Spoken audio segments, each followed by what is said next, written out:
Bevor ich zum Islam gekommen bin, ich war prinzipiell, also ich bin als Christ getauft worden, und zwar protestantischer Christ, als ich noch ein Baby gewesen bin. Deswegen, und ich bin auch später zur Konfirmation gegangen, als ich 14 Jahre alt war.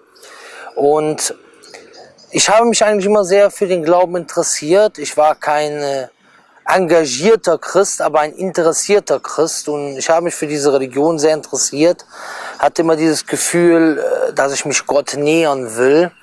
Und später, als ich 14 Jahre alt war, hatte ich halt mit einem Pfarrer eine Diskussion gehabt über eine Sache, die mir als Widerspruch in der Bibel erschien, und zwar im Neuen Testament. Und er meinte darauf hin, dass diese Sache also in der Bibel gefälscht ist, und hat mir halt vermittelt, dass es in der Bibel Dinge gibt, die nicht mehr original sind, sondern mit der Zeit verändert wurden. Und daraufhin habe ich prinzipiell, ich bin zwar nicht aus der Kirche jetzt sofort ausgetreten, aber daraufhin habe ich mir prinzipiell gesagt, wenn dieses Buch, wenn es einen Gott gibt, und dieser Gott hat uns Menschen mit der Fähigkeit erschaffen, zu denken, wo komme ich her, wo gehe ich hin, was ist der Sinn meines Lebens mit diesem Bewusstsein? Wenn er uns so erschaffen hat, dann muss es auch eine Verbindung geben, ein Itisal, eine Verbindung. Das heißt, er muss mit seiner Schöpfung kommunizieren. Und diese Kommunikation, wie ich sie normalerweise von der Bibel erwarte, beispielsweise, muss perfekt sein. Denn wenn sie von einem perfekten Gott kommt, dann muss die Botschaft auch perfekt sein. Und es kann nicht sein, dass in die Botschaft Fehler hineingekommen sind, sondern dass sie verdreht wurde. Beispielsweise findet man heute in der Bibel zum Beispiel Stellen, zum Beispiel Matthäus Evangelium, Kapitel 27, Vers 4. Dort steht, dass Judas, der angeblich Jesus verraten habe, dass er sich erhangen habe. Und in Apostelgeschichten 1, Vers 18, dort steht, dass derselbe Judas sich nicht erhangen habe, sondern dass er sich einen Acker gekauft habe von dem Geld, und dass er schließlich hingestürzt ist, sodass sein Leib, also sein Bauch, auseinanderbarst und seine Eingeweide herausfielen. Und das sind natürlich ganz klare Widersprüche. Und da gibt es noch hunderte andere Stellen, die ganz klar zeigen, dass die Bibel zwar viele Weisheiten beinhaltet und ein gutes Buch im Allgemeinen ist, aber dass es nicht die vollständige und nicht die unverfälschte Botschaft des allmächtigen Gottes ist. Nachdem ich diese schmerzhafte Erfahrung hatte, weil das war eigentlich für mich eine schmerzhafte Erfahrung, das war für mich ein Glaubensverlust. Und ich habe Zweifel gehabt, ob es überhaupt einen Gott gibt. Und gerade zu dieser Zeit wurde die unsinnige Theorie von Darwin auch wurde sie uns auch beigebracht. Und schließlich ist es so weit gekommen, dass ich zwischen Atheismus und dem Glauben an einen Gott, Deismus, schwankte. Und so ging das dann weiter. Ich habe dann auch gedacht, ja, wir leben nur einmal, du musst das Leben genießen, rausgehen, hin und her, kreuz und quer. Bis ich mir dann im Endeffekt Gedanken gemacht habe über den wahren Sinn des Lebens. Ich habe im Prinzip nicht schlecht gelebt, sondern mir ging es ja in dieser Zeit den Umständen entsprechend gut. Das heißt, der Mensch, der mich von außen sieht, der sagt, ey super, der hat ein dickes Auto, dem geht es gut, der ist Profiboxer, der ist dieses, der ist jenes. Und der sagt, ja super, der hat doch ein tolles Leben, ja, die Leute mögen ihn, er ist sehr beliebt. Aber, und im Nachhinein, ich hätte damals auch gesagt, ja, ich bin super glücklich. Aber im Nachhinein sage ich mir, der Mensch braucht eine Hoffnung in diesem Leben. Und die hat er nur mit dem festen Glauben, dass es einen Schöpfergott gibt, der einem auch einen Weg gibt. Und von daher habe ich mich auf die Suche gemacht. Das heißt, mein Weg war in der Nussschale zusammengeführt, also kurz gefasst. Zunächst vom protestantischen Christentum und dann immer, sage ich mal, hin und her vom Atheismus zum Deismus, also das heißt von Verleugnung des Glaubens, also das heißt im Zweifel, ob es eine göttliche Existenz gibt. Und schließlich habe ich gedacht, du musst nach dem Sinn des Lebens suchen. Und ich habe dann versucht, mich mit dem Buddhismus zu beschäftigen, mich mit indianischen Religionen zu beschäftigen. Aber immer wieder, wenn ich mich mit diesen Religionen beschäftigte, fand ich, dass es dort Unstimmigkeiten gab, aus meiner Sicht, und Dinge, die mir nicht logisch erscheinen. Dinge, die falsch sind. Man fragt sich jetzt, wie bin ich im Endeffekt darauf gekommen, meine Suche zu verstärken, mich mehr mit dem Islam zu beschäftigen. Nachdem ich Abitur gemacht habe, habe ich Zivildienst angefangen. In Deutschland macht man nach der Schule als Mann entweder einen Zivildienst, das heißt, man kümmert sich beispielsweise um alte Leute, also um alte Menschen oder andere soziale Dienste, oder man macht den Militärdienst. Ich habe einen sozialen Dienst gemacht, und zwar Essen auf Rädern. Das heißt, man fährt zu älteren Herrschaften und bringt ihnen etwas zu essen. Ältere Herrschaften, die nicht mehr selber für sich kochen können. Wahrscheinlich unbekannt in den islamischen Ländern, weil sich dort immer die Familie um die älteren Familienmitglieder kümmert. Jedenfalls, ich habe dann dort in dieser Zeit sehr viele Menschen gesehen, die innerhalb dieser Zeit gestorben sind, während ich diesen Dienst gemacht habe. Das heißt, ich war vielleicht vorige Woche bei jemandem, der in der darauffolgenden Woche gestorben ist. Das hat in mir die Begierde nach der Suche, nach der Wahrheit, nach dem Sinn des Lebens weiter verfestigt. Und ich habe gesehen, oder weiter verstärkt, mich weiter motiviert. Und ich habe gesehen, dass die Menschen, die an einen Gott glauben, immer ein glücklicheres Leben haben, insbesondere im hohen Alter. Schließlich bin ich in dem Zivildienst dann in ein Lager gefahren, wo ich jemanden getroffen habe von einer islamfeindlichen Partei in Deutschland. Und ich habe ihn gefragt, was ist das Ziel in eurer Partei? Und er meinte zu mir, das Ziel in unserer Partei ist, wir wollen den Islam aus Deutschland auslöschen. Wir wollen den Islam vernichten. Und da ich halt viele muslimische Freunde hatte ich dieses Gefühl von Toleranz und fand diese Ausdrucksweise intolerant und habe einfach mit ihm diskutiert. Nachdem er alle möglichen Vorwürfe in den Raum geworfen hatte, habe ich mir dann die Frage gestellt oder habe ich dann selber für mich beschlossen, mich mit dem Islam tiefgründig zu beschäftigen. Als ich dann aus diesem Lager, das etwa 150 Kilometer von meinem Wohnort entfernt war, wieder nach Hause kam, hatte meine Schwester eine Koranübersetzung auf Deutsch gehabt. Und da habe ich sofort gesagt, gib mir mal dieses Buch, ich möchte das gerne lesen. Ich möchte mich jetzt damit beschäftigen, nicht nur einfach das nachplappern, was mir irgendjemand erzählt hat. Und ich habe dieses Buch gelesen und das, was ich in diesem Buch gefunden habe, war, dass der allmächtige Gott in keinem Buch so beschrieben wird wie im Koran. Und dass ich bei dem Lesen dieses Buches Antworten bekam auf die Fragen, die ich mir schon immer gestellt habe. Beispielsweise, warum wurden wir erschaffen? Was ist der Sinn unseres Lebens? Warum gibt es Gutes? Warum gibt es Schlechtes? Warum passieren Unglücke? Warum werden Menschen krank? Und so weiter. Das wurde beantwortet in diesem Buch. Und ich habe kein Buch bisher gesehen, kein religiöses Buch, wo der allmächtige Gott so beschrieben wurde wie im Koran. Beispielsweise findet man heute in der Bibel, in Genesis 32, dass dort drin steht, dass Gott gerungen hätte mit dem Propheten Jakob und hätte verloren. In Genesis 6, Vers 6, dort steht drin, Genesis Kapitel 6, Vers 6, dort steht, dass Gott sagt, Gott reute es, dass er den Menschen erschaffen hat und es schmerzt ihn in seinem Herzen. Doch was lesen wir im Koran? Im Koran lesen wir in Sura 51, Vers 56, beispielsweise, Laysa kamithli shay, wa huwa sami'ul basir. Nichts ist ihm gleich und er ist der Allhörende, der Allsehende. Wir lesen im Koran, beispielsweise, dass Allah subhanahu wa ta'ala sagt, لَقَدْ كَفَرَ الَّذِينَ قَالُوا إِنَّ اللَّهُ الْمَسِيحُ ابْنُ مَرْيَمَ. Diejenigen sind ungläubig geworden, die sagen, Allah, Gott, ist der Messias, der Sohn der Maria.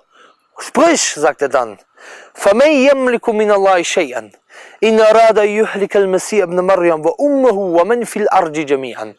Wer kann gegen Allah etwas ausrichten, wenn er den Messias, den Sohn der Maria und seine Mutter und allesamt, die auf Erden sind, vernichten will?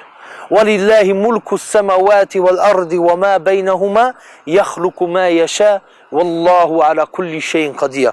Und Allah gehört das Reich der Himmel und der Erde. Und was zwischen beiden ist? Er erschafft, was er will, und Allah hat Macht über alle Dinge. Das heißt, dieses Buch hat mich gepackt. Dieses Buch hat mir dieses Gefühl gegeben, diese Gewissheit gegeben, dass es einen Gott gibt, einen lebendigen Gott gibt. Aber der Satan wollte natürlich nicht, dass ich sofort diese Religion annehme, sondern er hat mir verschiedene Dinge eingeflüstert. الَّذِي يُوَسْوِسُ فِي صُدُورِ النَّاسِ, der in die Herzen der Menschen einflüstert. Und er hat zu mir gesagt, nicht, dass du nachher auch Widersprüche findest, wie beispielsweise in der Bibel, wie du sie vorher in der Bibel gefunden hast. Und daraufhin habe ich gesagt, okay, dann liest du jetzt die Bibel nochmal von Anfang an. Und da habe ich die Bibel nochmal von A bis Z gelesen. Danach habe ich den Koran nochmal von Sure 1 bis Sure 114 gelesen. Danach nochmal das Neue Testament. Danach nochmal den Koran von Anfang bis Ende. Zwischendurch habe ich verschiedene Bücher über die verschiedensten Religionen gelesen. Über Hinduismus, Reinkarnation, alles Mögliche. Beispielsweise Reinkarnation. Was ist hieran falsch? Hier gibt es die Theorie, dass der Mensch beispielsweise stirbt und je nachdem, ob er ein gutes oder ein schlechtes Leben geführt hat, kommt er im nächsten Leben als ein höher eingestuftes Wesen wieder oder niedriger. Beispielsweise er war jetzt ein schlechter Mensch oder war jetzt ein guter Mensch, dann kommt er im nächsten Leben als ein Mensch mit einem höheren Status heraus, bis er dann irgendwann das Ziel erreicht hat, sozusagen die Erlösung, Nirvana oder den Zustand, ich sage mal, diesen besonderen Zustand. Aber hier stellt sich die Frage, und das habe ich mit einigen Leuten, die diese Theorie der Reinkarnation vertreten, habe ich mit ihnen diskutiert. Hier stellt sich die Frage, was ist der Unterschied zwischen dem Mensch und dem Tier? Und da sagen wir, der Mensch handelt aus seinem Bewusstsein heraus, mit seinem Verstand. Und das Tier handelt rein aus seinem Instinkt. Dann sagen wir, okay, wenn jetzt der Mensch beispielsweise ein Mensch war und wurde dann, weil er ein schlechter Mensch war, im nächsten Leben zur Kakerlake, wie kann dann diese Kakerlake wieder aufsteigen oder absteigen? Denn sie handelt sowieso nur nach Instinkt. Das heißt, diese Theorie ist ganz deutlich falsch. Ich habe mich weiter beschäftigt mit dem Koran und die Propheten, die vorher gekommen sind, die Wunder, die dort waren, das waren alles Wunder für die eine Zeit. Beispielsweise, dass Jesus Kranke geheilt hat, können wir heute nicht mehr wahrnehmen. Können wir noch heute nicht mehr nachweisen, wissenschaftlich nachweisen. Dass Moses das Meer gespalten hat, das können wir heute nicht unmittelbar wahrnehmen. Aber wir lesen im Koran beispielsweise in Suratul Hadid, das ist die 57. Sure, dass Allah sagt, وَأَنزَلْنَا الْحَدِيد, wir haben das Eisen herabgesandt. Die moderne Naturwissenschaft hat festgestellt, dass das Eisen aus dem äußeren Universum kommt. Das heißt, es ist unmöglich, dass Mohammed zu seiner Zeit wusste, dass das Eisen herabgesandt wurde. Man stellt sich die Frage, wieso steht hier herabgesandt? Wieso steht hier nicht erschaffen? Wieso steht hier nicht quillt aus dem Erz hervor? Wieso steht hier herabgesandt? Das ist die Frage, die man sich stellt.